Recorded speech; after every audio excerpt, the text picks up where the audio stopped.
vois ce que vous voulez dire. Patricia va maintenant venir nous parler d'une personne très proche d'elle, justement, qui vit actuellement dans la rue. Patricia, s'il vous plaît. Bonsoir. C'est vous au milieu. Patricia, vous êtes mariée, vous êtes maman maman de 2 enfants et c'est votre maman à vous qui vit actuellement dans la rue. C'est une situation assez difficile à imaginer. Qu'est-ce qui a conduit votre maman dans la rue? L'alcool. Ah, comme pour Bruno, là. Ouais. Selon... Parce que mon père est décédé, ensuite elle s'est retrouvée un petit peu toute seule.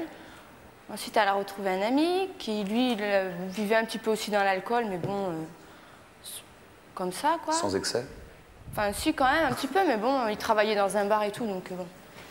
Et puis après, ma mère, ça fait quand même longtemps qu'elle boit, donc c'est un niveau assez haut quoi quand même. Ça fait combien de temps qu'elle vit dans la rue, votre maman? 1 an pratiquement. Et puis un jour, ce monsieur, il en a eu marre parce qu'elle causait quand même des soucis d'entourage. Pourquoi? Parce qu'elle avait l'alcool expansif, violent? Ah ouais, elle peut être méchante. Enfin, il faut s'en méfier.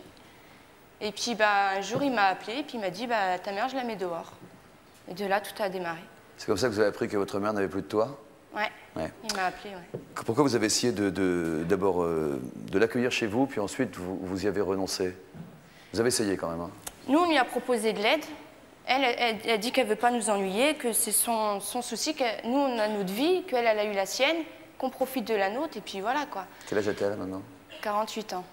Mais médicalement, en plus, j'ai une de mes sœurs qui l'a prise chez elle, elle est partie. Elle ne veut pas nous ennuyer. Et médicalement, on ne peut pas assurer ça. J'ai pas d'aptitude à la soigner. Vous lui avez proposé de l'héberger? Ouais, on lui a proposé souvent. De toute façon, ma mère, à chaque fois que j'ai été la chercher à la rue, parce que je laissais toujours mon numéro de téléphone partout, dans tous les hôpitaux où je savais où elle était censée passer ou qu'elle avait déjà été. Et à chaque fois qu'on me contactait, je sais plus ce que je voulais dire. C'est pas grave. À chaque fois que vous contactez et que vous proposiez à votre maman, j'imagine, de... Oui, voilà. À chaque fois que j'allais la chercher dans la rue, je lui expliquais que moi, avec mes 2 enfants et le danger qu'elle représentait en étant sous l'alcool ou même sans alcool, dans les 2 cas, c'était un danger pour nous. Oui, je comprends. Parce qu'elle est... Elle est alcoolique. Ouais, et puis elle fait des crises d'épilepsie, elle peut en faire 4 en 5 minutes. Donc moi, j'ai pas d'aptitude à la soigner, quoi. Si elle fait une crise dans mes bras, je peux rien faire. Quel âge ont vos enfants? 4 ans et demi et 21 mois. Ouais. Donc, non. Que vous inspire l'état de votre mère, le rôle de la société quand vous partez à sa recherche dans le quartier de Montparnasse à Paris, dans le 14e arrondissement, et que vous la trouvez dans un état où personne ne voudrait voir pour moi, dans la ni sa mère, société, ni il n'y a qui que ce soit. personne pour nous aider. Hein. Parce que franchement, elle n'aurait pas les 3 filles qu'elle a. Tout ce qu'on a essayé de faire, si on n'avait pas fait ça, elle serait peut-être déjà 3 mètres sous terre. Pas très gentil ce que vous dites là. Qu'est-ce que vous dites? Pas très gentil ce que vous dites, elle serait 3 mètres sous terre. Bah oui, parce que si j'avais pas été là pour l'aider... Je pense qu'on peut toujours faire quelque chose. Je ne vais pas rentrer dans ce problème que je ne connais pas. Mais je dis quand même que sa mère, c'est sa mère. Et je pense je pense qu'il y a quand même, à Paris, malgré tout, la possibilité d'éviter de la laisser dans la rue. Mais je ne l'ai jamais laissée dans la rue, ma mère. À chaque fois que j'ai su où je pouvais la trouver, je me déplaçais, je la mettais au SAMU social, je la mettais dans les hôpitaux parce qu'elle avait besoin de soins. Le SAMU social n'a jamais arrangé totalement les choses. Le SAMU social ramasse les gens et les ramène à un certain niveau dans un centre d'hébergement pendant quelques heures et le lendemain, ça recommence. Le SAMU social ne règle pas le problème.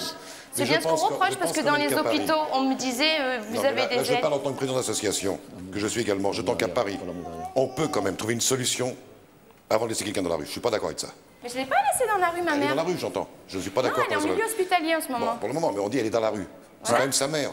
Et moi, je me suis cassé la figure parce que j'ai refusé de mettre la mienne en maison de retraite. Il y a quand même une marge. Non, d'accord, Daniel, mais on n'est pas en train de juger cette femme. On n'est pas sa mère dans la rue. Non, mais attendez. Non, mais il y en a plein des personnes dans la rue, il y a beaucoup de femmes qui sont également dans la rue, et puis il faut se mettre à la place de cette jeune mère. J'ai été chercher ma mère dans la rue, elle était blessée, elle s'était fait agresser, elle portait plainte contre X, ça menait jamais à rien, donc ça c'est pas un souci. Mais à chaque fois elle me disait, je me suis fait agresser au couteau, elle avait des bleus, elle se faisait agresser par d'autres SDF pour son fric, pour des tas de choses. Arrivée là, moi j'avais quoi faire, elle l'emmenait à l'hôpital, et elle restait en soins. Dès qu'elle ressortait, on m'appelait, ou des fois elle sortait d'elle-même. Personne ne m'appelait, alors ça fait que je restais sans nouvelles, sans savoir où la trouver, sans savoir quoi faire. J'ai fait une enquête, j'ai pris une photo un jour parce que je suis restée 15 jours sans nouvelles, sans qu'elle m'appelle, c'était inquiétant. J'ai pris une photo avec une amie, on est parti dans Paris toute une journée. J'ai fait une enquête et je l'ai retrouvée. Je l'ai retrouvée. Donc on peut la retrouver. On a essayé de la réinsérer. Hein. J'aimerais juste dire une petite chose. Quoi qu'il arrive, on n'est pas là pour faire le mea culpa de qui que ce soit. Et on ne connaît pas forcément totalement sa vie. Donc c'est pas sur quelques mots qu'on peut se permettre de juger quelqu'un déjà, même sur aucun mot, et de se permettre de juger quelqu'un par rapport à sa mère ou qui que ce soit. Non, je crois qu'on peut essayer de comprendre quelqu'un.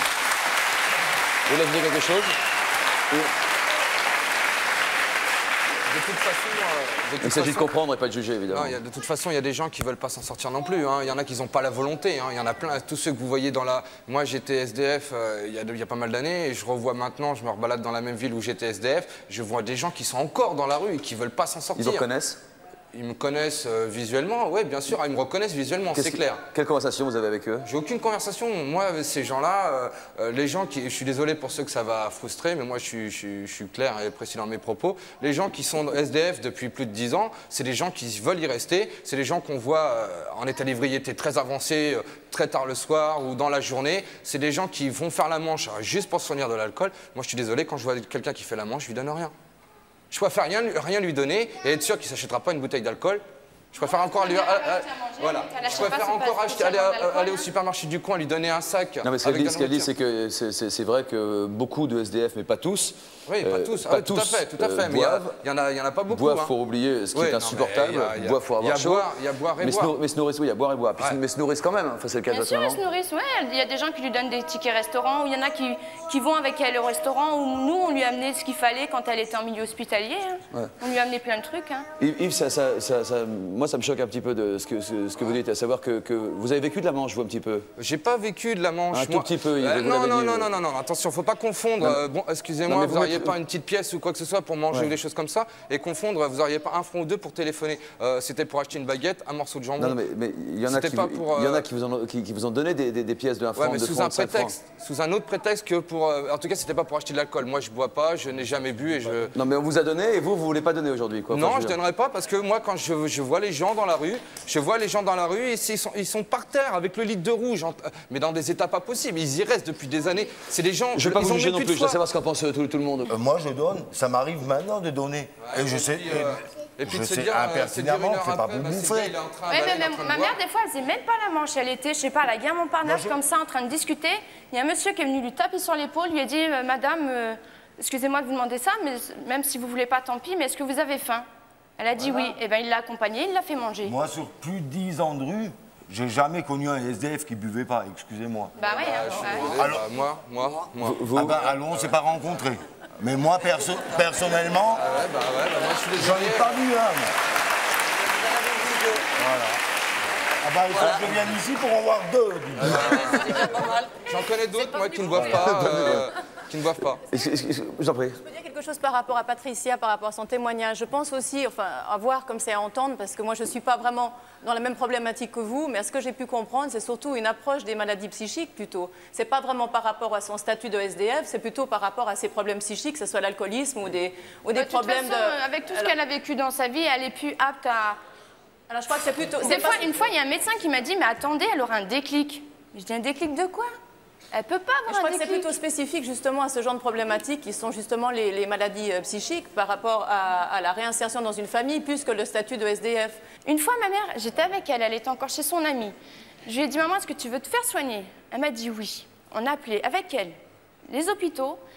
De là, alors on nous a dit, bah, c'est pendant 1 mois, 1 fois par semaine, un rendez-vous chez Jamsy. Ben, en 1 mois, elle change d'avis. Si elle a eu le déclic, on lui laisse passer. Eh ben, c'est fini. Ouais. Vous nous avez dit en préparant l'émission, Patricia, que vous culpabilisiez, évidemment, et on le comprend. C'est pour ça que je voudrais relativiser les mots qu'a prononcé Daniel tout à l'heure, de voir votre maman dans cette situation. Essayez de nous faire comprendre pourquoi il est si difficile de venir en aide à quelqu'un, même de très proche de soi, quand il est dans une situation comme celle que connaît votre maman. Parce que moi, partout où elle était, j'ai pris des rendez-vous avec les assistantes sociales. Une fois, je suis arrivée dans un endroit, 10 minutes en retard à cause des bouchons et tout. Et puis, je suis arrivée, donc, excusez-moi, j'ai plus le temps. Bon, après, elle est venue me trouver, je lui dis, alors, comment on fait? Je vous retéléphone. Ouais, téléphone, elle l'a plus, hein. Elle m'a oublié, la dame. Mais enfin, ça, c'est pas le cas partout. Moi, j'habite sur Soissons. Les assistantes sociales, ils étaient toujours à disposition. Bruno, à propos des assistantes sociales, pour montrer que ça marche parfois quand même, et c'est, je crois, important de le dire, si ça ne marche pas partout, ça marche dans toutes les administrations, dans toutes les entreprises, il y a forcément quelques personnes, parfois toutes les personnes, mais au moins quelques-unes qui font que ça fonctionne. Pensez-vous que vous auriez pu quitter la rue sans vous attaquer d'abord à votre problème d'alcool, Bruno ? Pour rebondir sur ce que vous disiez avec votre maman, qui ne donne pas l'impression de vouloir se soigner. Elle a voulu une fois, voilà, on a laissé il y a eu un déclic la sur chance un laps de partir. temps. Voilà. Ouais. Bon, déjà, personnellement, j'aurais pas eu les... J'aurais pas pu quitter la rue si j'avais pas arrêté l'alcool.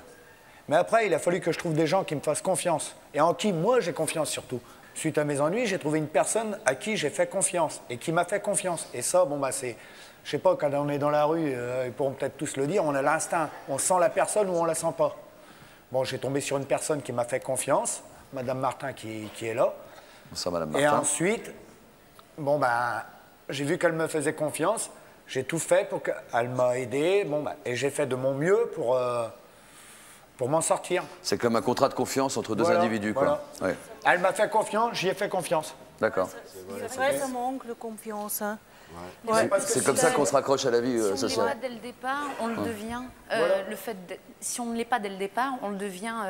Suite à ce vécu, on devient très méfiant et on compte que sur soi. Comment dire, on voit, même si on a l'espoir de se dire que voilà, sur un plan utopique, il y a des bons, il y a des mauvais, il y a des cons, etc. Il est clair que quand on est dans cette situation, on ne voit que le côté négatif au niveau des personnes qui ne sont pas solidaires, qui ne sont pas... Après 6 mois. Qu'est-ce que vous dites? Après 6 mois, vous dites que ça prend 6 mois? Ouais, après 6 mois. Ah oui, je peux vous assurer qu'il ne faut pas non plus 10 ans pour se rendre compte qu'il y a des gens qui ne sont pas là pour aider. Ça vous surprend? Suzanne, Un peu, oui. Qu'est-ce qui vous surprend, Suzanne? Ouais, mais après 6 mois, elle parle comme elle a des rues 10 ans. Comment faire comprendre que... Explique-moi tous les pièges de la rue en 6 mois. Ce que tu as vécu, une cage d'escalier. Tiens, un mec bourré qui fait la java, il dort dans une cage d'escalier, sans être dans la rue. Chacun a vécu ce qu'il a vécu. Moi, j'ai pas attendu 10 ans pour essayer de m'en sortir. Maintenant, je respecte la vie de chacun. Je sais pas comment elle s'est déroulée, etc. Mais j'ai pas voulu attendre 10 ans pour m'en sortir. Moi, dès que mon enfant, j'ai su que j'avais un enfant et que lui aussi, en l'occurrence, il était entre un mois et 2 mois, ça m'a fait accélérer les choses. Maintenant, il est clair que je n'ai pas non plus attendu d'être enceinte pour savoir qu'il fallait que je me batte et m'en sortir. Si je peux me permettre, moi qui n'ai jamais vécu dans la rue et qui ai eu cette chance, 6 mois, ça me paraît long. Hein. Enfin, alors, je ne vous dis pas 10 ans, évidemment. Je ne vous dis pas 10 ans. Et elle ne vous dit pas qu'elle connaît tous les pièges de la rue, qu'elle peut écrire l'encyclopédie, que vous pouvez écrire. Un jour dans la rue, c'est déjà trop long, c'est clair. Pour n'importe qui, c'est trop long. Déjà dans la rue, on n'a pas d'amis. Hein. Voilà. On est tout seul. Si, vous avez parlé comme de quelques collègues que vous étiez fait, mais c'est une amitié qui est très limitée. Dans la société. Tu crois que tu as des amis dans la société? T'as des amis dans la société, toi? Non. Si, t'en as qui te... Oui. Oui. Tant qu'il y en a, là, t'as des amis, pas de problème. La rue, c'est pareil. La rue, c'est pareil. Si on tourne le dos, qu'on est plus faible, ils nous Tant que t'as prennent du tout. pinard, t'as des copains. Quand t'as plus de pinard, t'as plus de copains. Ils cassent la tronche. J'ai une bouteille de rouge à côté de toi, t'as des copains. Voilà. C'est Et tout la court. société, c'est pareil. Mais bien sûr. Quand il y a de l'argent dans la poche, il y a du Je me monde. suis refoutu dans la société. Je me rends compte en 5 ans, quand même, que c'est le même business. C'est encore plus crado. Parce que moi, personne ne sait que j'étais SDF. Comme toi tu disais, ils vont le savoir bientôt. Parce que moi, je n'ai pas venu chez mon patron, je n'ai jamais rien dit concernant ça. Hein? Excusez-moi, je suis un petit peu candide par rapport à ce qui se passe. Moi, j'ai une question par rapport à la santé, parce que c'est vrai que ça me semble quand même assez suicidaire, ce que vous vivez, enfin ce que vous avez vécu, pardon, plutôt. Comme on peut tous avoir des périodes suicidaires dans sa vie, c'est-à-dire vouloir se détruire pour une raison ou pour une autre. Mais est-ce qu'il était possible de prendre quand même un tout petit peu attention à sa santé, d'aller voir des médecins, de pouvoir simplement... Oui, à l'hôpital. Est-ce que vous pensiez simplement à votre santé ou est-ce que c'était quelque chose qui était complètement accessoire et hors propos? Il y a eu une bricole, que j'étais blessé, où je me suis fait casser la tronche combien de fois. Bon, j'allais aux urgences, basta. Je signais le papier, je sortais. Et vous soignez? Il me soignait sur place et après, il y a une décharge à signer pour sortir de Mais il l'hôpital. fallait que vous soyez blessé pour aller vous pour y faire aller, soigner. oui. Pour une maladie, Si vous aviez une grippe et tout ça? Pardon? Si vous aviez une grippe, une grosse angine? Une grippe, j'ai jamais chopé de grippe. Et vous, Suzanne? Non, pareil. Hein. Yves nous disait pendant l'émission qu'on n'ose pas trop aller aux soins parce qu'on se sent un peu dégueulasse sur soi et qu'on n'a pas envie de se montrer aux autres. Bah, quand vous êtes dans un squat et que vous allez aux douches municipales ou au bain douche municipal une fois ou 2 fois ou 3 fois dans la semaine parce que faut quand même sortir l'argent de la poche. Là, c'est sûr que vous n'y allez pas tous les jours. Il y a d'autres choses avant la santé corporelle. Manger et dormir. Voilà. Ouais. Avec le chien, moi j'avais des chiens, je ne pouvais pas rentrer. Hein. On rentrait pas dans les... Véronique, vous voulez dire un mot? Non, moi c'était simplement par rapport au fait qu'on ne trouve pas de solution pour des gens qu'on essaye de réinsérer. C'est souvent qu'on ne répond pas à l'urgence par l'urgence. Parce que tous ceux qui ont vécu ça, en fait, quelle que soit leur raison, alcool, problèmes psychologiques ou autres, c'est une survie, c'est extraordinaire. Hein. Je ne sais pas si on y arriverait, nous, parce que c'est quand même chercher à se protéger, à se nourrir, c'est une grosse charge. Et quand on essaye de les mettre à l'hôpital ou dans des structures provisoires, le temps manque. Ce n'est pas en quelques minutes ou en quelques heures qu'on va corriger une situation pareille. Donc, c'est pour répondre à la jeune femme. De temps en temps, au resto, nous, on voit ça, on a ce qui s'appelle des lieux à vivre qui ont maintenant plusieurs années d'existence. La solution, elle n'arrive parfois qu'après des années et des années, avec beaucoup de gens qui s'occupent d'une seule personne et puis une complète confiance accordée. Est-ce que vous dites 3 mois dans la rue, 3 ans pour s'en sortir au début de l'émission? Vous pensez ça, Bruno? Enfin, peut-être pas 3 ans, mais enfin, c'est quand même... C'est très dur à s'en sortir. Ça va tout seul à descendre, mais alors pour remonter... Vous avez vécu 3 ans, vous, dans les rues de Soissons, vous avez mis combien de temps pour remonter? Pour combler tous mes dettes, je sais pas, bien 2-3 ans. Et psychologiquement, dans la tête, pour avoir envie de repartir? Pour avoir envie de repartir... Le déclic, le fameux. Le fameux déclic, il m'a bien fallu 1 an et demi, quoi. Mais grâce aux personnes qui m'ont entouré, quoi. On va en parler.